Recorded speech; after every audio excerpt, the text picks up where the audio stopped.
It's Die Hard, but with a vengeance. Because there's revenge in the movie. You need a partner there. Like Lethal Weapon, kind of buddy cop movie. But who can we get? Need an umbrella in New York this weekend? Well, I'm a mushroom cloud laying motherfucker. Perfect.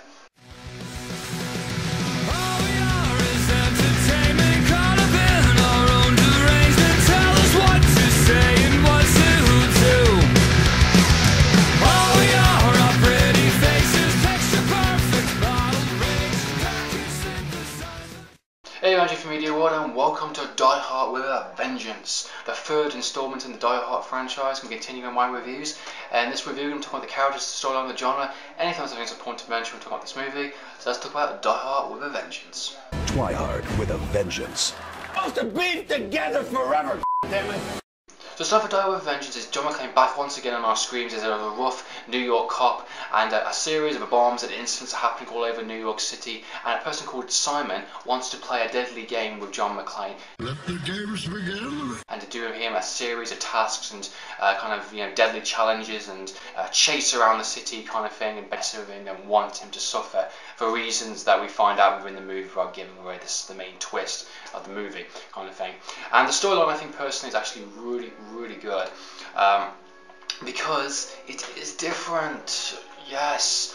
Now, what I was on about before within Die Hard 2 is the fact that they did the same thing twice, basically revamping what the first one was, doing the Christmas settings. The Christmas settings, the snow, the music, it's all been wiped away. It is completely different as an actual solo movie. It's basically set a couple of years after the incident of the second one. He's no longer with his wife. He's basically a drunk. He's not really the same John McClane as we know in a sense. He has to kind of rise to the challenge. He has to basically man up and start doing it kind of thing. And he's still a really good cop, and he's still a character that we really enjoy and love. But except it's a bit of a chase movie. It's a bit of a personal, revenge movie. With a vengeance. That's the whole theme of the actual movie. And we find out reasons why. And of course, if everyone should have watched it by now, everyone should have watched Die Hard with a Vengeance, because it easily is. Die Hard! Dude, you didn't say Die Hard. Is everything okay? An excellent sequel. It is my second favourite Die Hard movie compared to the first one. The first one's my favourite, the third one is my second favourite because of its originality of its story and just what it does, and it's basically a perfect sequel to the first one in a sense. You don't have to watch the second one, you can leave it for a while and it just makes sense, what happens within the movie. Now, what I like also about it is the actual villains in this movie. Now, the first one we had is professional bank robbers in a sense, thieves in a sense. Second one we had rogue military soldiers.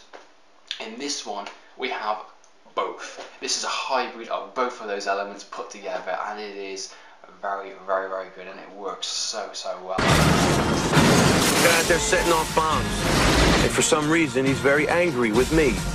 This, as they say, is where the plot thickens. They knocked over the Federal Reserve. Yeah, I just got plans. Well, John McClane had plans. The villains, I think, are excellent in this movie. I think the person who played Simon, the main kind of, the twist is obviously is Groover's brother kind of thing, which is an excellent twist, by the way. I'm sorry to spoil it there, but it's spoiled a lot kind of thing. But I love these conversations. I love the fact that his voice on the phone is so really intimidating and nasty kind of thing. And he's got personal vengeance against John personally, obviously for killing his brother Hans Gruber from the first one, took him out of a goddamn window for God's sake. And I love the fact that he just really wants to mess with him. He really wants him to suffer and do these challenges, put bombs all over the city and all that type of stuff. Really excellent, and I really like the storyline. I really like where it goes, and the action and the violence is really well done, and the action scenes are really well paced, and the dialogue is just so excellent and interesting. It makes sense considering the actual director of the first movie, of course, comes back to do this project once again, and to be honest, he should have done the sequel anyway, to be perfectly honest. There's no reason why he shouldn't have, to be perfectly honest. But I think Die Hard with a Vengeance personally is a personal favourite of mine. We do have Samuel L. Jackson in this movie, but I did get a little confused when he thought he was playing the role of John McClane. Hey, you shut your face! And I like the fact this is a buddy cop movie. You know, we have Samuel Jackson in this movie, and of course, why is Samuel Jackson in this movie? Because it is the year of Samuel Jackson. The 90s were Samuel Jackson years. You know, Pulp Fiction and Long Kiss Goodnight, and all these fantastic movies that he's been doing.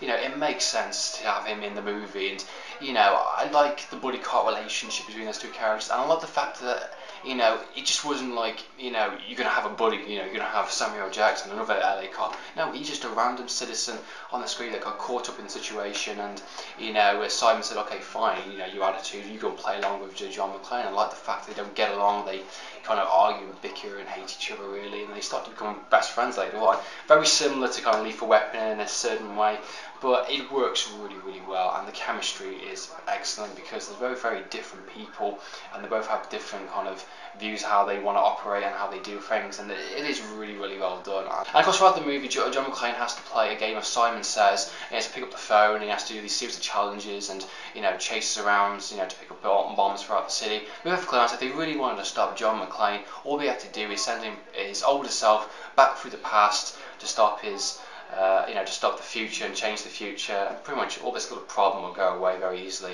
And I think you all know what film I'm referencing. That's right, 12 Monkeys.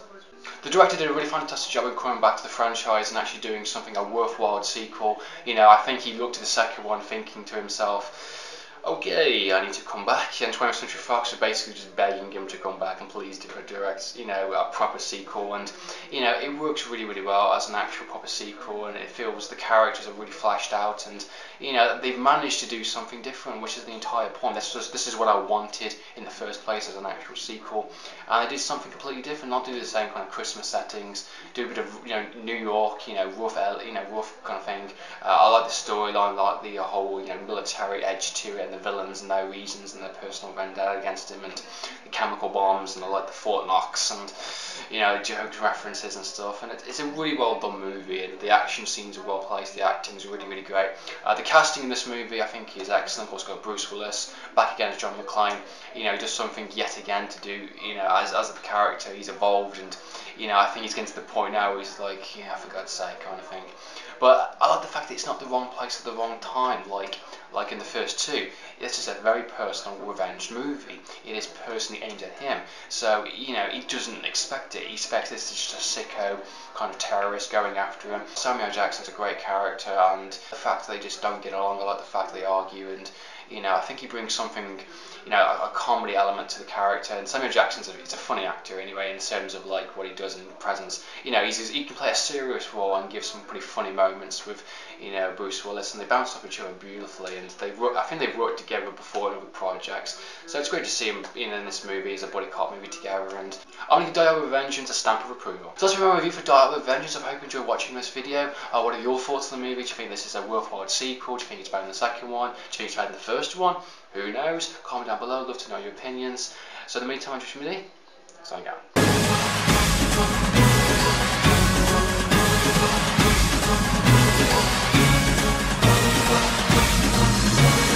Bruce Willis, Jeremy Irons, Samuel L. Jackson. Congratulations, you're still alive. Yippee-ki-yay, mother. In a John McTiernan film, Die Hard with a Vengeance.